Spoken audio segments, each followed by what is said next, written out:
bahas materi kelas 9 bab 2, yaitu tentang sistem reproduksi pada tumbuhan dan hewan. Tapi sebelumnya kita berdoa dulu biar apa yang mau kita pelajari hari ini berguna buat ibu dan kamu ke depannya. Berdoa dipersilakan. Selesai. Oke. Sebelumnya ibu mau klarifikasi, jelasin dulu. Jadi atau mereview dulu materi bab 1 kemarin tentang sistem reproduksi manusia. Jadi ada beberapa materi yang ibu skip, gak di-upload videonya. Itu kenapa dan apa aja materinya itu? Yang pertama tentang perbedaan mitosis dan meiosis sama pembelahan meosisnya. Ibu tidak upload dua materi ini karena sebenarnya videonya sudah ada, tapi kehapus guys sama anak ibu. Sedih banget gitu. Nah, tapi jangan sedih, kalian harus jadiin itu literasi dan cari sendiri bahan mengenai perbedaan mitosis dan meiosis sama pembelahan meiosis. Itu yang pertama yang gak ibu upload. Yang kedua, itu ada siklus menstruasi, oogenesis, spermatogenesis, dan fertilisasi. Itu kenapa nggak diupload juga? Karena volume di videonya itu hilang. Jadi kayak ibu ngomong udah banyak banget tapi nggak ada audionya gitu. Jadi ibu memutuskan untuk tidak menguploadnya gitu. Kalaupun bikin lagi itu pasti akan lama, sedangkan kita akan kebut materi kan. Jadi ibu skip dan silahkan kalian cari referensi di tempat lain sekalian belajar literasi ya. Dan satu lagi yang gak ibu upload itu adalah gangguan atau penyakit pada reproduksi manusia. Penyakitnya itu bisa dibaca di buku kalian. Sebenarnya penyakit ada sifilis itu rabiesnya, penyebabnya bakteri Treponema pallidum. Terus ada gonore, kencing nanah atau bakterinya Neisseria gonorrhea. Terus ada AIDS, virusnya HIV. Terus ada candidiasis, ada chlamydiasis dan lain sebagainya. Gitu, kalian tinggal baca aja, itu pasti ada di buku kalian gitu. Jadi sorry banget ada beberapa materi yang bukan ibu gak mau untuk upload dan bukan ibu gak buat videonya, ibu buat, tapi ada satu dan banyak faktor makanya gak bisa diupload guys, seperti itu. Oke, kita langsung masuk aja ke materi ini. Nah, kali ini kita bakal bahas materi kelas 9 bab 2, yaitu tentang sistem reproduksi tumbuhan dan hewan. Oke, kita langsung aja ya guys gitu. Sama halnya seperti manusia, si tumbuhan dan hewan juga melakukan reproduksi. Tujuannya untuk apa? Tentu saja untuk perbanyakan makhluk hidupnya atau perbanyakan keturunannya supaya tidak punah. Nah, bedanya kalau manusia bereproduksi secara seksual atau generatif, kalau hewan dan tumbuhan bisa dua cara. Hewan dan tumbuhan bisa bereproduksi dengan dua cara. Bisa secara generatif atau secara vegetatif.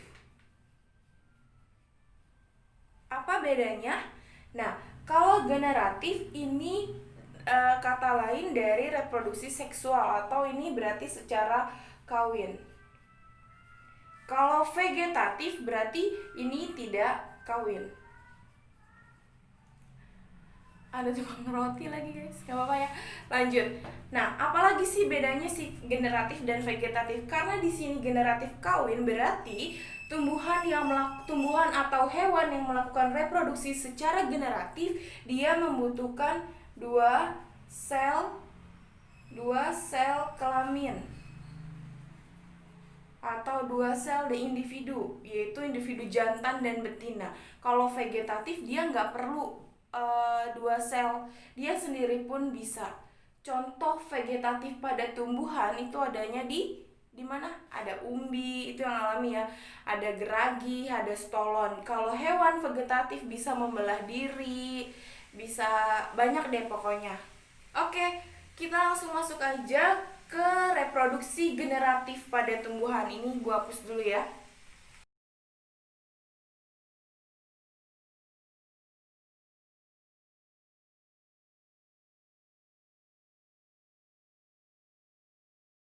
Nah, generatif pada tumbuhan nama lainnya adalah, tadi kan udah ibu jelasin ya, generatif itu secara kawin atau seksual.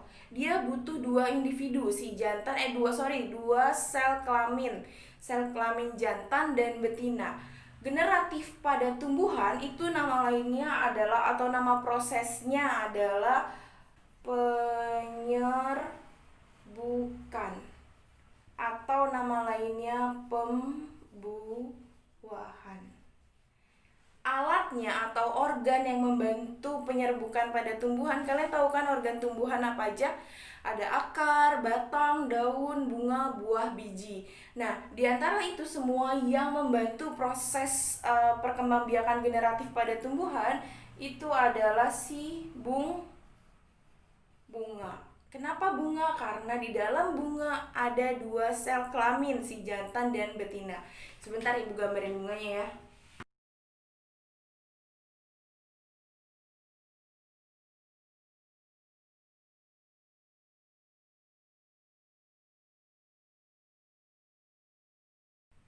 Oke, misalkan di sini ada bunga nih guys.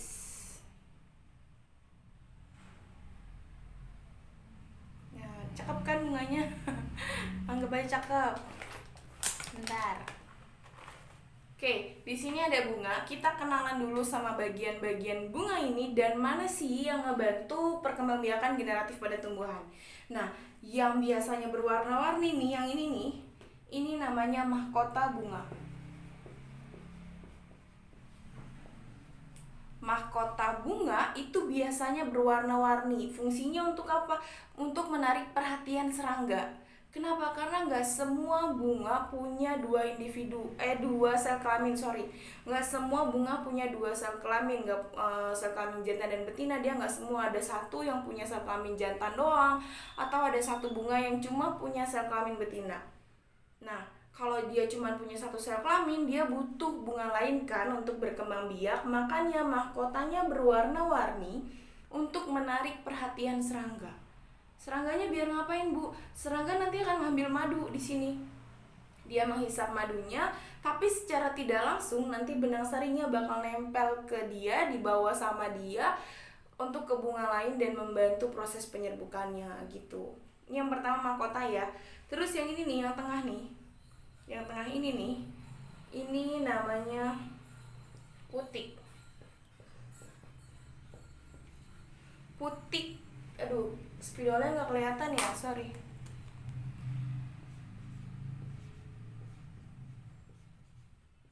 Yang tadi ini namanya mahkota, yang ini putik ya. Putik di bunga berfungsi sebagai sel atau alat kelamin betina. Karena kenapa? Karena di dalamnya nih, di dalam si putik yang ini nih, ini ada bakal buah dan bakal biji untuk keturunan selanjutnya. Lanjut, ini yang ada 4 panjang-panjang, ini namanya benang sari.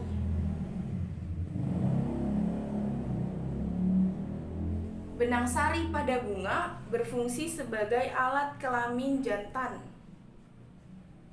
Nanti dia bakal ngasilin serbuk sari. Kalau benang sari ngasilin serbuk sari, kalau putik ngasilin bakal buah dan bakal biji. Di sini di dalam putiknya ada ovumnya. Nah, gimana cara proses penyerbukannya? Tadi kan di sini perkembangbiakan generatif pada tumbuhan itu caranya dengan cara penyerbukan ya guys. Penyerbukan itu apa sih? Penyerbukan adalah proses jatuhnya. Jadi tuh ini kan benang sari nih yang panjang-panjang ya. Benang sari biasanya di sini ada bintik-bintiknya. Kayak gini nih. Bintik-bintiknya ini namanya serbuk sari. Serbuk sari yang berfungsi sebagai sel kelamin jantan. Kalau di manusia ini kayak spermanya. Nah, nanti proses penyerbukan adalah, nih catat ya, penyerbukan adalah proses jatuhnya serbuk sari ke kepala putik. Ini kan putik. Ini kan putik ya, berarti yang ini yang atasnya ini namanya kepala putik.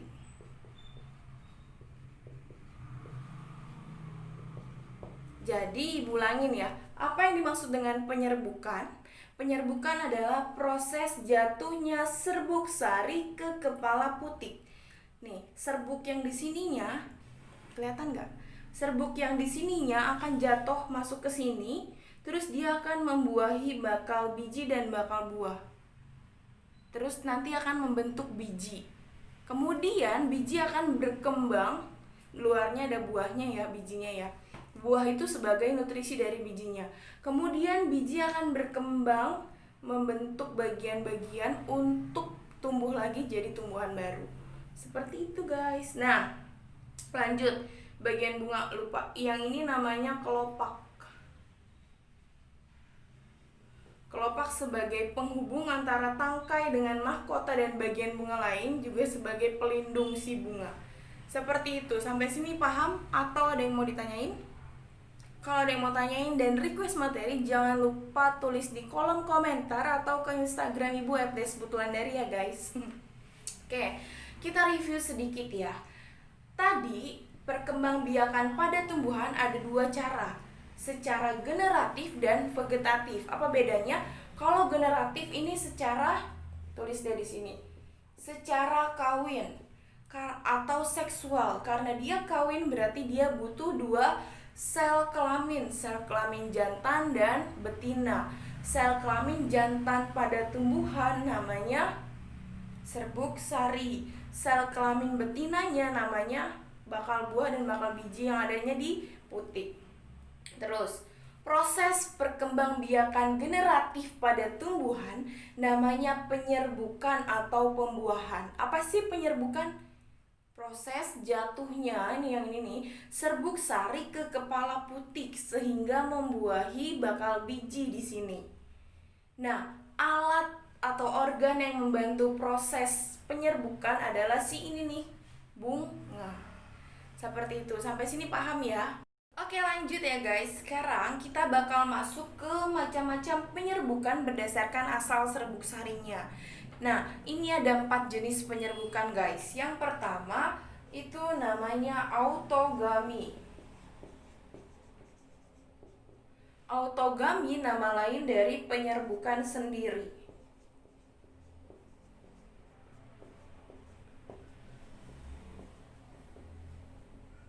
Nah, si autogami itu apabila dalam satu bunga, bunganya bunga lengkap. Bunga lengkap itu dia sudah punya si benang sari sendiri sama punya putik sendiri. Nah, kalau dia misalkan punya benang sari sendiri juga punya putik sendiri, itu namanya autogami. Berarti dia bisa melakukan penyerbukan sendiri. Nggak perlu minta bantuan orang, nggak perlu minta bantuan makhluk hidup lain. Gitu. Kenapa? Karena bunganya bunga lengkap. Dalam satu bunga sudah ada benang sari sama putiknya. Contoh tumbuhan yang mengalami penyerbukan autogami adalah bunga sepatu. Pernah lihat kan yang merah tuh? Nah, itu termasuk di dalam bunga lengkap guys, gitu. Terus yang kedua ini penyerbukan geitonogami, atau nama lainnya adalah penyerbukan tetangga. Kenapa bisa dibilang penyerbukan tetangga? Karena si geitonogami itu jadi gini. Misalkan nih kayak ada gambar di sini ya, nih Ibu jelasin lewat gambar di sini. Ini contoh gambar geitonogami.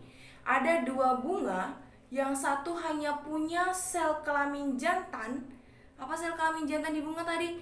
Si serbuk sari. Dan yang satu hanya punya alat kelamin betina atau si putik. Nah, tapi dua bunga ini masih dalam satu tumbuhan. Makanya disebut geitonogami atau penyerbukan tetangga. Ini penyerbukan antara dua bunga yang berbeda. Kalau ini kan tadi penyerbukan sendiri sudah jelas, satu bunga, satu tumbuhan. Kalau ini dua bunga berbeda, tapi masih satu tumbuhan. Atau masih satu pohon gitu, makanya disebutnya geitonogami atau penyerbukan tetangga. Lalu yang ketiga yang namanya penyerbukan allogami atau penyerbukan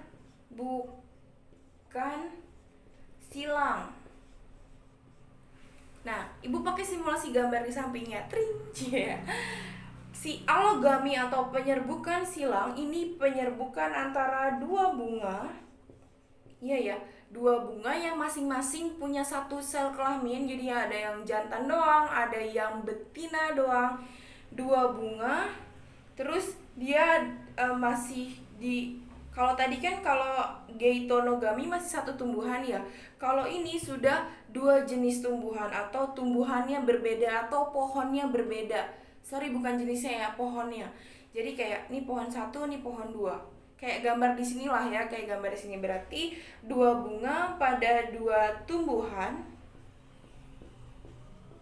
Tapi kalau si alogami ini tumbuhannya masih satu jenis. Misalnya dia cabe, kan satu jenis cabe kan, yang satu cabe merah, yang satu cabe rawit. Nanti bunganya akan mengalami penyerbukan, tapi masih sama-sama jenis cabe. Berarti namanya penyerbukan alogami. Dua bunga pada dua tumbuhan, tapi masih tumbuhan yang sejenis. Gitu. Gambarnya kayak yang di sini tadi. Nah, ini nanti ibu kasih waktu untuk nyatet ya, perhatiin dulu. Terus yang keempat, itu penyerbukan hybrida atau penyerbukan bastar. Gambarnya kayak di samping. Tring. Bedanya dengan si alogami, si hybrid itu masih sama-sama antara dua bunga yang berbeda. Kalau ini kan tadi autogami sudah jelas satu bunga. Kalau geitonogami itu dua bunga tapi satu tumbuhan. Kalau alogami dua bunga, dua tumbuhan tapi masih satu jenis. Kalau bastar dua bunga, dua tumbuhan yang beda jenis. Misalkan cabai sama tomat. Kita mau melakukan penyerbukan antara pohon cabai dengan pohon tomat gitu kan. Nah, itu kan ada dua bunga pada dua tanaman yang berbeda, yang jenisnya pun beda ya. Satu cabai, yang satu tomat. Kita sebutnya dengan hybrida atau penyerbukan bastar. Berarti pada dua bunga, dua tumbuhan yang beda jenis. Oke, sampai sini ada yang mau kalian tanyakan mengenai jenis-jenis penyerbukan berdasarkan asalnya serbuk sari. Ini berdasarkan asalnya serbuk sari dulu ya. Nanti ada lagi guys, sabar. Kalau enggak, kalian boleh catat ini. Di pause dulu terus dicatat ya. Oke, kita lanjut ke materi selanjutnya. Ini adalah macam-macam penyerbukan yang dibantu oleh faktor luar. Tadi kan pas penyerbukan berdasarkan serbuk sarinya ada yang namanya penyerbukan silang dan bastar ya. Silang dan bastar itu yang beda tanaman. Kalian mikir gak, aduh gimana sih si serbuk sari bisa jatuh ke tanaman lain kalau misalkan letaknya berjauhan? Kepikiran gak ayo? Nah gimana? Siapa yang ngebawa? Nah yang ngebawa itu adalah si faktor luar. Faktor luarnya bermacam-macam. Yang pertama ada faktor luar yang membawa serbuk sari jatuh ke putik bunga lain. Faktor luarnya adalah angin. Nah penyerbukan yang dibantu angin namanya adalah anemogami. Anemogami penyerbukan yang dibantu dengan angin, dengan syarat dia bisa penyerbukannya dibantu angin. Syaratnya adalah serbuk sarinya harus yang kering. Kan ada beberapa serbuk sari yang basah ya, karena di situ ada nempel-nempel madu atau lain sebagainya. Nah, tapi kalau penyerbukan yang dibantu dengan angin, serbuk sarinya harus kering. Contohnya pada tanaman jagung.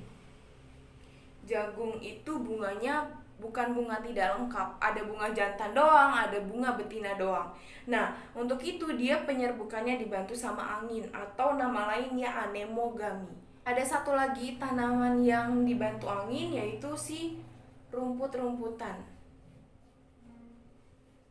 Semua jenis rumput-rumputan, mau rumput gajah, rumput segala jenis rumput deh, penyerbukannya dibantu oleh angin. Yang kedua zoidiogami. Zoidiogamy itu penyerbukan atau faktor luar yang membantu penyerbukan. Faktor luarnya adalah hewan. Nah, di sini hewan yang membantu penyerbukan adalah apa yang suka makan madu? Kupu-kupu ya. Kupu-kupu, lebah dan lain sebagainya itu masuk ke dalam jenis serangga atau insekta. Serangga adalah salah satu hewan yang membantu penyerbukan. Selanjutnya ada apa lagi? Kenal kolibri? Kolibri itu burung yang moncong datu. Paruhnya itu panjang banget dan lancip. Kenapa? Karena dia makan madu pada si bunga. Berarti dia membantu penyerbukan. Makanya di sini masuk burung adalah hewan yang membantu penyerbukan. Satu lagi, hewan yang membantu penyerbukan namanya kelelawar. Nah, 3 hewan ini yang membawa serbuk sari dari bunga yang satu ke putik bunga yang lain. Namanya zoidiogamy. Nah, si zoidiogamy kalau tadi kan yang dibantu angin itu syaratnya bunga serbuk sari dari bunganya harus kering. Tapi kalau penyerbukan yang dibantu hewan syaratnya bunganya ini biasanya yang memiliki madu dan beraroma. Jadi bunganya yang memiliki madu dan bunganya tuh wangi, aromanya wangi. Kenapa? Karena dia bisa menarik perhatian serangga, burung, atau kelelawar. Contoh yang mengalami penyerbukan zoidiogamy itu adalah bunga aster dan kamboja. Tahu kan kamboja? Wangi kan? Ya, dia dibantu sama si hewan. Gitu guys. Oke, lanjut yang ketiga itu penyerbukan yang dibantu sama air atau hidrogamy. Hidrogamy penyerbukan yang dibantu sama air. Nah, ciri-cirinya apa? Hidrogamy bunganya itu adalah bunga, udah jelas ya, bunga dari tanaman air. Kenapa bunga dari tanaman air? Iyalah kan dia dibantu sama air penyerbukannya.